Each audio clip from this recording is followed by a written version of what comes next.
எல்லாருக்குமே மறக்க முடியாத டேயில் ஒரு டேனா அது டெலிவரி டே தான். அதாவது சந்தோஷமான டெலிவரி டே. என்னோடய ஃபஸ்ட்டு பேபி என் பையன். எங்களோட கனவுன்னு கூட சொல்லலாம். அதாவது லவ் மேரேஜ் பண்ணி ரொம்ப கஷ்டப்பட்டு நிறைய எதிர்ப்புகள்லாம் ஃபேஸ் பண்ணி அரேஞ்ச் மேரேஜ் பண்ணிக்கிட்டோம் எல்லாரோட சம்மதத்தோட. கல்யாணம் பண்ணி கொஞ்ச நாள்லேயே தம்பி எங்களுக்கு கிடச்சிட்டான். அதனால் ரொம்ப ரொம்ப லக்கி தான் நாங்கள். ரொம்ப வருட காத்திருப்புக்கு அப்புறம் எங்கள் வீட்டுக்கு கிடச்ச ஒரு பெரிய கிஃப்ட்டுன்னு தான் சொல்லணும். ஒரே ஒரு பையன்றனால ரொம்ப செல்லம், ரொம்ப சேட்டைக்காரனும் கூட. அவன் பர்த்டே ரொம்ப சிம்பிளாக நடக்கும்னு தான் நினச்சிட்டு அவன் மனசில் எதுவுமே நினைக்கக்கூடாது அப்படின்னு பார்த்து பார்த்து செஞ்சிகிட்ருந்தேன். அவங்க அப்பாவால் லாஸ்ட் மினிட்ல கூட வர முடியல. ப்ளஸ் வேலை அந்தளவுக்கு இருந்துச்சு. ஆனால் சந்தோஷமாக பர்த்டே செலிப்ரேஷன். பக்கத்து வீட்டில் எல்லோரும் கூப்பிட்ட உடனே வருவாங்கன்னு எக்ஸ்பெக்ட் பண்ணல. அவங்க தாத்தா பாட்டி பக்கத்து வீட்டில். இந்த பிங்க் கலர் செடி வந்து என் பெஸ்ட்டு ஃப்ரெண்ட் சரண்யா எங்கள் வீட்டு பக்கத்தில் தான் இருக்காங்க. நான் இது செஞ்சாலும் அவங்க கூட ஷேர் பண்ணிப்பேன். எனக்கு குறுகிய காலத்தில் கிடைச்ச ஒரு நல்ல ஃப்ரெண்டுன்னு சொல்லலாம். நான் கொஞ்ச நாள் பேசாமல் இருந்தால் கூட அவங்களால அக்செப்ட் பண்ணிக்கவே முடியாது அந்த அளவுக்கு. ஸோ தம்பியோட பர்த்டே சூப்பராக போச்சு. லாஸ்ட் மினிட்ல எல்லாருமே கிளம்பி வந்துட்டாங்க. நான் மட்டும்தான் கிளம்பல. மார்னிங் போட்டிருந்த அதே ரொட்டீன் சுடிதாரோடே அப்படி கிளம்பிட்டு தலை மட்டும் கொஞ்சம் ஆல்ட்ரேஷன் பண்ணிவிட்டு டைம் ஆகும் கேக் கட் பண்ண ஆரம்பிச்சிட்டோம்.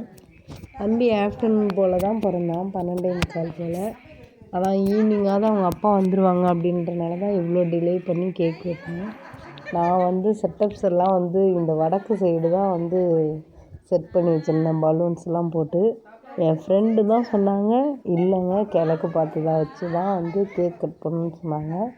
சொன்னதுக்கப்புறம் தான் எனக்கு யோசனையே வந்தது. அது வரைக்கும் எனக்கு சுத்தமாக யோசனை வரல. நமக்கு பிடிச்சவங்க நமக்கு நல்லது தான் சொல்லுவாங்க. அவங்க சொன்ன விஷயத்த ஒரு நிமிஷம் கூட மாற்றிக்காமல் அக்செப்ட் பண்ணிக்கிட்டாச்சு. தம்பிக்கு ஒரே சந்தோஷம். சரண்யா நிறைய வாங்கி கொடுத்துருந்தாங்க. சாய எனக்கு எந்த அளவுக்கு பிடிக்குதோ அந்த அளவுக்கு சரண்யாவுக்கும் அவங்க ஹஸ்பண்டுக்கும் ரொம்ப பிடிக்கும். வீட்டில் பக்கத்து வீட்டு பொண்ணுங்கள்லாம் வந்துருந்ததுனால பர்த்டேவே சூப்பராக போச்சு. சிம்பிளாக இருந்தாலும் நம்ம மனசு போல தான் நமக்கு அமையுன்றதில் அது எந்த மாற்றமும் இல்லை. அதை நான் என்னோடய பையன் பர்த்டே அன்னைக்கு நான் வந்துட்டேன். பக்கத்தில் எல்லாருமே அவங்களுக்கு முடிஞ்ச சின்ன சின்ன கிஃப்ட்டு, பேனா, பென்சில், எரேசர்லாம் கொடுக்கும்போது எந்த அளவுக்கு நம்ம மேலே பிரியமாக இருக்காங்க. நம்ம அப்படி இருக்கிறதுனால நமக்கு அந்த மாதிரி நடந்துக்கிறாங்க அப்படின்னு தெரிஞ்சுது. கிஃப்ட்டு கொடுக்குறதுனால இல்லை, எல்லாருக்குமே என்னை ரொம்ப பிடிக்கும். பக்கத்தில் யாருக்கிட்டையுமே நான் பேசாமல் இருக்க மாட்டேன். எல்லாருக்கிட்டையும் அந்த அக்கறையாக ஒரு நிமிஷம் நின்று பேசிட்டு அவங்கள சிரிக்க வச்சுட்டு தான் உள்ளே வருவேன். ஏன்னா என் லைஃப்பில் கிடைக்காததெல்லாம் மற்றவங்களுக்கு கிடைக்கணும். பிகாஸ் நம்ம பேசுகிறதுனால ஒருத்தவங்க லைஃப் சேஞ்ச் ஆகணும். அந்த ஸ்பீச் கொடுக்க நான் ரெடி அப்படின்ற தாட்டுக்கு நான் மாறிட்டேன். ஸோ இந்த மாற்றத்துக்கு காரணம் ஒரே விஷயந்தான், என்னோடய தன்னம்பிக்கை. என்னோடய பயமெல்லாம் தூக்கி எறிஞ்சிட்டு நான் போல்டான உமனாக இருக்கணும் அப்படின்னு நான் மனசில் ஃபிக்ஸ் பண்ணி வச்சுட்டேன். ஸோ அதனால தான் எனக்கு இந்த தைரியமும் இந்த போல்டான ஸ்பீச்சும் வருதுன்னு நான் நம்புகிறேன். தேங்க்யூ.